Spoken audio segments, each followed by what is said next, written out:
Hi, I'm Alicia Michelle, and as a trained and certified Christian mindset coach, I've helped hundreds of Christian women discover brain science-based mindset tools to help them grow closer to God and break free from anxiety, perfectionism, people-pleasing, and feeling like they're never enough. The Christian Mindset Coach is the award-winning podcast that shows you how to use simple brain science principles and biblical truth to renew your mind for lasting confidence, joy, and peace. I'm so glad you're here. Grab a cozy spot and let's get started. Hi there. Welcome to today's episode of the Christian Mindset Coach. I am your host, Alicia Michelle. We're talking today about the fear of success. And maybe even just by saying that, that sounds weird to you. I just want you to know, first of all, you're not alone. I talked to my husband about this. I'm like, do you ever struggle with this, the fear of success? And he was like, no. So whether it's like, maybe it's a guy-girl thing or it's a personality thing, I'm not quite sure. But I know that this is a very real thing. I've struggled with it many times. I've worked with clients who have struggled with it. It's a thing, girls. So the fear of success can hold us back because we often talk about the fear of failure. That's way more common and at least talked about. But there are some very real things that we maybe even don't even recognize. It's a little bit more subtle, this fear of success. And so we're going to delve into that today. We're going to talk about it and talk about why it makes sense that we feel it and what we can do when we do feel it. And I'm going to share with you my own struggles with it, some stories that are happening even right now for me that I'm walking out in this fear of success and God's partnership with us in it, how he can help us through this. So let's talk about like, what is the fear of success? I mean, what does that even mean? So it often stems from several things. One of them it can come from is this idea of the responsibility that could come from expectations that are going to be placed on us in this new role, or it's just unfamiliar territory. It's something that we aren't used to. We know that if we step into this new territory, that things are going to be out of our control, maybe, or we won't know how to deal with it because we've never been in this place. So it is always more comfortable to stay in what's familiar. That is biologically wired into us and to our brains to stay safe, to keep us alive. Every animal that exists has this wiring in them as well. So it's not like it is unfamiliar or strange to have a fear of there being something different. But we might also feel these ideas of like, well, how do I maintain this success? How do I deal with maybe I'll feel alone, I'll feel different. Maybe my friends won't see me the same, or just the isolation that comes from a different life season or a different decision that we've made. The fear of success makes sense. I just want you to know that, okay? It is scary, and we just need to admit that, first of all. We don't need to, like with any fear, you'll hear me talk about here all the time on the show, that any fear that we have, we want to, and I think we're taught in our culture to just push through it and say, don't listen to that fear. Like it's wrong. It's bad. And we're afraid that if we listen to it, that it's going to somehow be strengthened. When in actuality, listening to it and seeing it and recognizing it diffuses it. We're not saying we want to wallow in it. We're not saying we want to let it grow, but we need to see that it's there and we need to recognize it as real and plausible because that's how our mind sees it. It sees it as a threat. And so we're working against what our mind's trying to do if we're just trying to shut it down instantly. So just want to say that first of all. There's an example in the Bible of someone who was super successful. Solomon. He was given, the Bible says he was one of the wealthiest men who ever lived. He was given all this wisdom, one of the wisest men who ever lived as well. And with his success came all kinds of challenges, managing his kingdom's prosperity, navigating political alliances, dealing with all of the marriages and women he had. I mean, hundreds of women, right? Think of all the drama that goes when they're girls. That's all I got to say about that. But his heart ultimately turned away from God due to idolatry. It's a really kind of a sad story at the end for Solomon. But he shows us how this success, we all long for success, or at least that's culturally what we're supposed to have, the money, the fame, the job, the house, the kids, the marriage, the la la la, the vacations, all the things.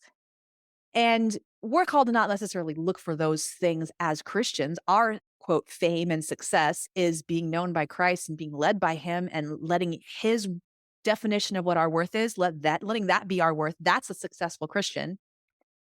However, he doth call us to pursue dreams. And sometimes with those things that we step into comes responsibility and comes decision making that, wow, this is harder than I thought it was. And that's what Solomon's story shows us, that there's these pressures, these unforeseen complications that can come from success. And so we got to recognize that. And then there's also the side of, what if I don't make it? Like, what if this is just one more time where I say this is going to happen, or I just feel like this, God told me to do this.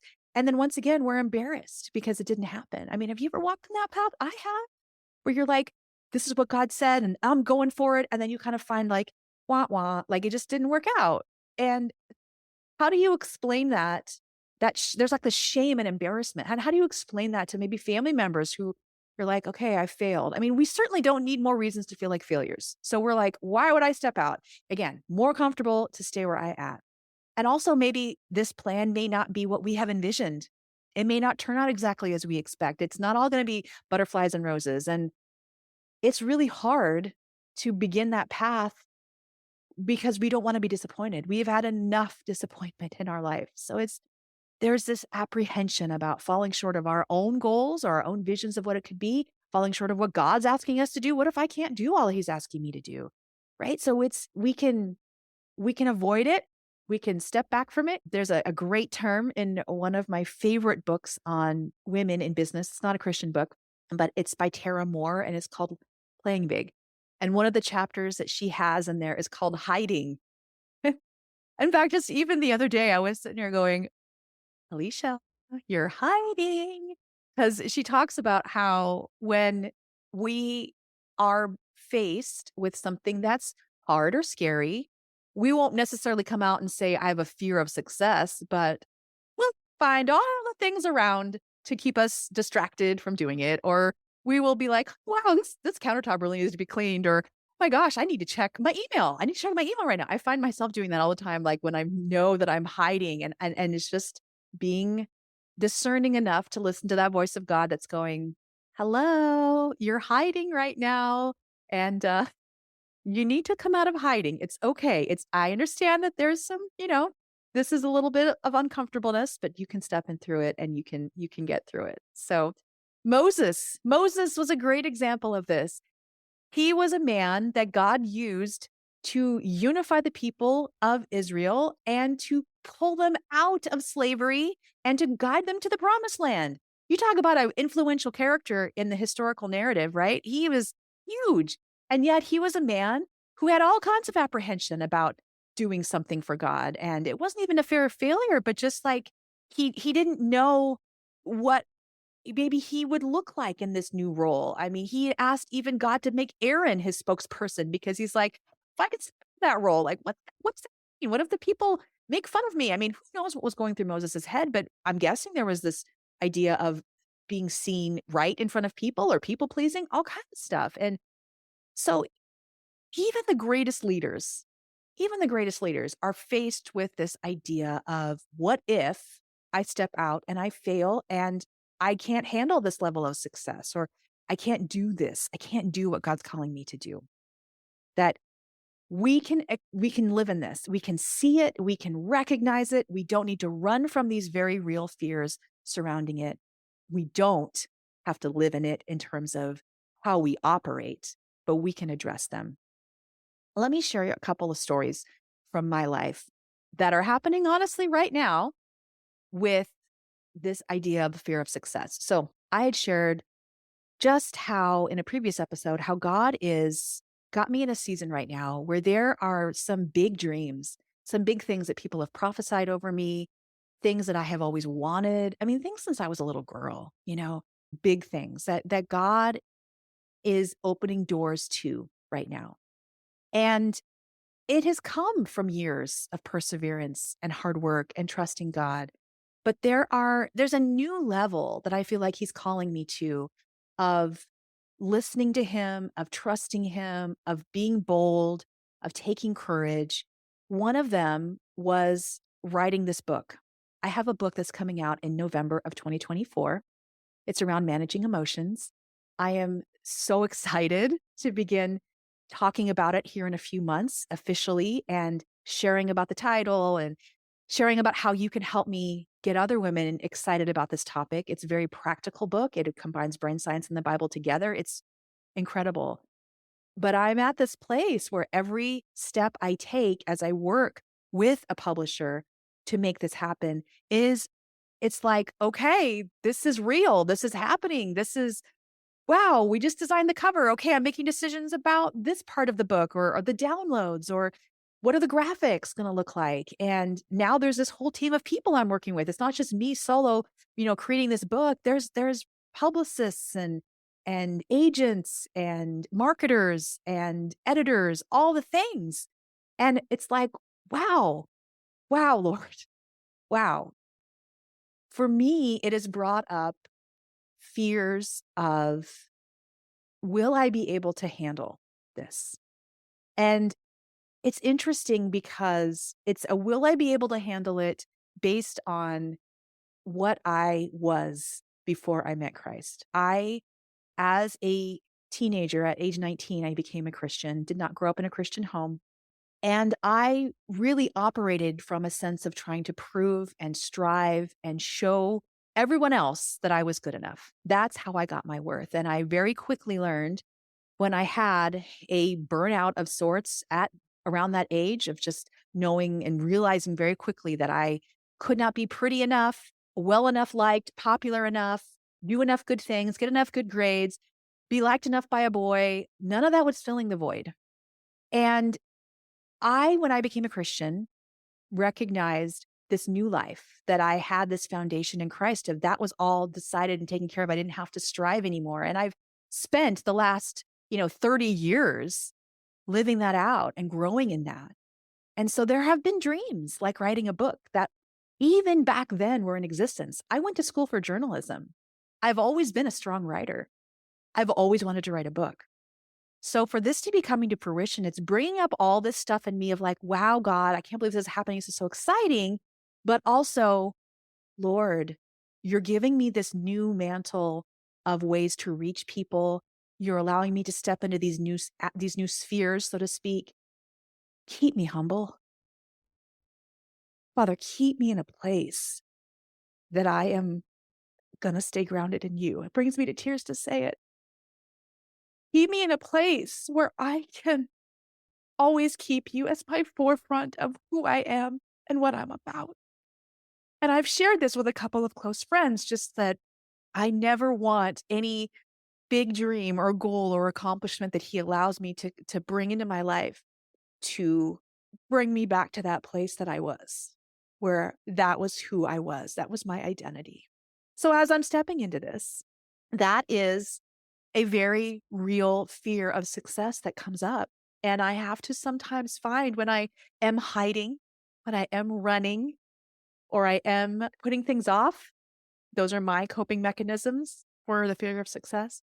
When I am doing that, I have to ask God for courage to be real about the fear that I might be feeling around success, to recognize again that He has done so much work in me between back then and now, and that He has, for this time, allowed these doors to open, allowed this to happen in this timing for a purpose, and that the purpose is much bigger than me and my little fears, that the purpose is to bring women fruition, to bring them freedom, to help them partner with Him in a new way. And so because of that, I need to be addressing these fears and I need to be moving through them, that it's not something that I can run from, that I need to step into it because people's lives are going to be changed by this book. And so that's just an example for me right now of what I am walking through with the fear of success.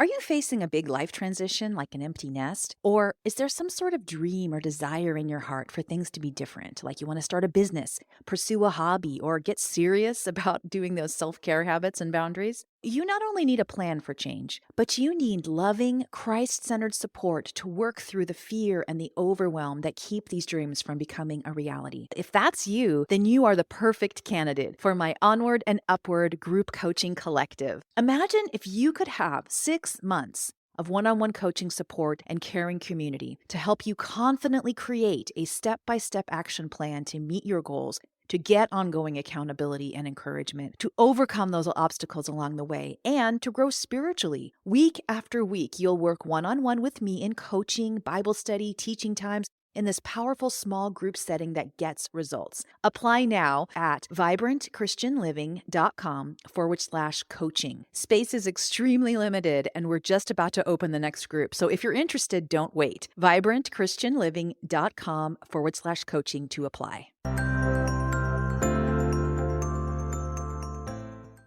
And I want you to know again that as a mindset coach who has worked with hundreds of women, who's seen all the things, who's walked through her own journey in her own life, that we're never going to be completely free of these sorts of fears. But the great news is that we always have God at our side to help us in them. And secondly, that we can learn tools and ways to take control of our mind and our emotions to really decide, you know what, I can feel this, but I don't have to live in it, and I can be different.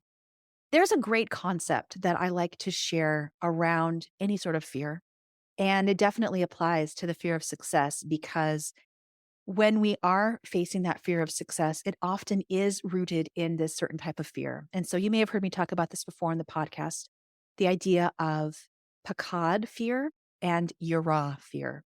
This was actually something that I learned about in Tara Moore's Playing Big book, this concept of the difference between these two Hebrew words. There's several words that are used for fear in the Bible, in the Hebrew language, but these two specifically are really interesting because Pakad fear is the kind of fear that means we need to pay attention to. It's a fear that is a caution, danger ahead kind of a fear, like don't drive on the freeway 100 miles an hour. Like it's not wise to do this. And we need to listen to that, right? We don't want to ignore a Pakad kind of a fear. But then there's this other kind of fear, and it's called Yirah, Yirah, Yirah. I'm sure I'm slaughtering my pronunciation here, but you get the point. This kind of fear is the fear of something bigger than what you are right now, the fear of God bringing you into something more than what's in front of you. About the fear of success, right? That's it in a nutshell. That's it. It's this fear of how in the world am I supposed to do that? I think the fear of failure is kind of wrapped into that too. So, how am I supposed to do this? What if this happens? And if we haven't learned to differentiate between these two types of fear, Pakad and Yirah, it can be really easy to just see the fear and to run from it. Fear equals pain, so I'm going to run away from it. But when we differentiate between these two, we can see that Pakad fear, we want to stay away from those things that a Pakad fear would tell us not to do because that's dangerous. So we turn away from those things. When there is a Yirah fear and we feel that expansion inside of us of God bringing us to more, that's a fear we lean into, meaning that we recognize it and see it. We sit with the Lord before it, asking for his help in having the courage to walk through it, hearing his compassionate heart for what we're feeling, asking for his truth to give us an anchor on why we're going to move forward and do this. And then we ask for his help in taking that step. We move into your raw fear in the same way that I was sharing recently with a client.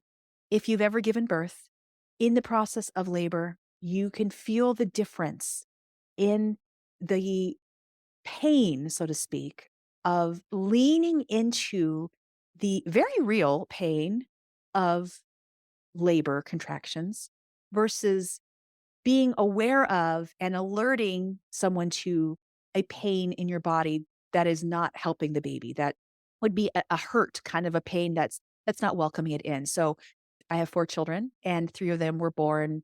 My 4th was born a C-section, but the other 3 were without any sort of medication. One of them was born at home. So natural birth and just that whole process for me was very empowering and beautiful. And I love the ways I've been able to empower other women in that area, is just kind of as an aside, which has nothing to do with my coaching, but just how I've been able to talk to other women about that. And that was the thing, is I had to learn how, even though it was painful, I had to learn how to relax into that pain of contractions. And that's exactly what we're doing when we are feeling that Yirah fear. We are relaxing into whatever fear or pain might be there, knowing that God is guiding it, knowing that God will make us adequate on the other side of it, knowing that God is going to prepare us and has prepared us for this moment, knowing that He is using it, and also having enough fear, for lack of a better term, in us to know that if we don't take a step, that there are very real consequences and that we will answer for not moving forward in it. I think that concept, just knowing the difference between the types of fear and knowing when to lean in and when to stop, can be so transformative, so transformative. And these are the kinds of things we talk about in coaching. These are the kinds of things that sometimes you need someone else. Like I have needed other people sometimes to tell me, I think you're dealing with this fear. And for example, the fear of success. I think that's what's happening right now. We all need people in our life who can tell us that, who can see things we can't see, who can motivate us and tell us, like, this is what you're called to do. They can see the giftings we have and the calling that God has put on our heart, and who can believe in it beside us. That's what we offer in the group coaching program. And that's what I want to invite you to be a part of.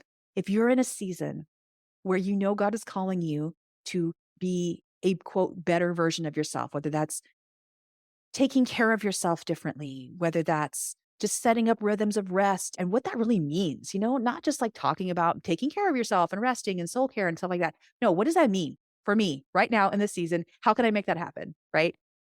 Or if you're like, I have a dream to write a book, or I have a dream to launch a business, or to show up differently in this area of my life. Or if you're like, I am in an empty nest season and now I'm like, what's next for me? Or I just need direction from God on how to grow deeper with Him. These are things that we talk about. These are the types of women that are a great fit for onward and upward group coaching. We do talk about, as part of this, the mindsets that we all struggle with who are going through these seasons of transition and uneasiness. Fear of success is part of that. Figuring out how to manage our emotions in spite of it, dealing with the inner critic, figuring out how to develop character traits. That was an episode previous to this one where we talked about character traits that can help us through these seasons of transition or goal setting. And you can listen to actually an example of some of the teaching that we did in that group. So it's such a great program. It's not even just, I don't even want to say just, but it's beyond just working with a coach one-on-one, which in itself is powerful. But you will get that one-on-one time with me in coaching, and you will also have the group aspect of other women who are walking through this with you. So you'll have teaching every month with me around these mindset topics that based in brain science and the Bible that keep us from moving forward or making changes. We will have a chance to do some hot seat coaching, like group coaching, where we're all on a call together and someone's like, okay, I'm dealing with this. How can I practically deal with this in the moment? That's something that you would, again, I will be doing that coaching in the call. We will have Voxer threads. And if you're not familiar with Voxer, Voxer is an app on your phone that is like a walkie-talkie app. You can text or you can press a button and just talk, and it records audio and it puts it, in a channel, in a conversation with someone or in a group of people, which is a thread of people together. So you'll have a Voxer channel just with me. Yes, just with me, to ask me questions and to get responses in the moment around certain issues. Because sometimes you just do in between sessions. I hear you. I feel it.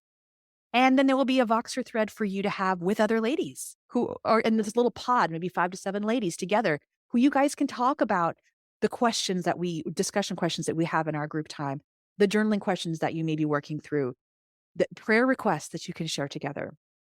And then we also have a Bible study element where we'll be working through between 4 to 5 Bible verses a month using my spiritual growth rhythm. And these verses are specifically related to the mindset obstacles that we're working through. So we'll be incorporating those into our conversations, and we'll have a thread that we'll be talking about those kinds of things too. So approaching this fear or whatever may be keeping you from moving forward, approaching it from lots of different opportunities, lots of different ways to look at it. lots of structure here. That is onward and upward group coaching experience. I would love for you to, if you have even an inkling in your heart of, wow, I can't imagine how this could help me in my life. This is exactly what I need. Go to the coaching page and apply. It's vibrantchristianliving.com/coaching.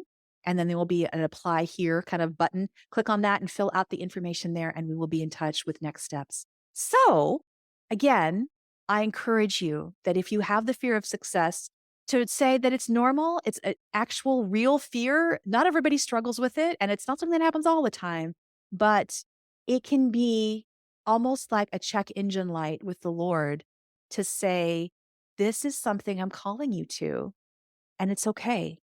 It can be an opportunity to grow in Christ through this. It can be an opportunity to lean into the bigger, better version of whatever God is bringing you to in this moment. We're all growing and we're all changing. And these are the moments that bring us to the changing that God wants to do for us for His glory and for our good. So I encourage you that if you feel that, if you want some support around it, check out Onward and Upward Group Coaching. It's a great way to get that support. And I encourage you just to, even if nothing else, to take what we've thought about here and to bring it before the Lord and ask Him, am I struggling with a fear of success in this area? Take care, friends. I look forward to talking to you next week. Bye-bye. Thanks for joining me today for the Christian Mindset Coach. If you loved today's show, would you take 2 seconds and share a 5-star rating and review on Apple Podcasts? I've got a special gift for you when you share a review, my amazing 50 I Am declarations, 50 statements and Bible verses about who you are in Christ. This is an audio meditation and a written statement that is extremely popular with my clients, and I want to give you access just for sharing your Apple Podcast review. Simply screenshot your review and send it to hello@vibrantchristianliving.com, and we'll send you the link to access the 50 I Am Declarations resource. Thanks so much for sharing your rating and review so that we can get the word out about the podcast. See you back here next week.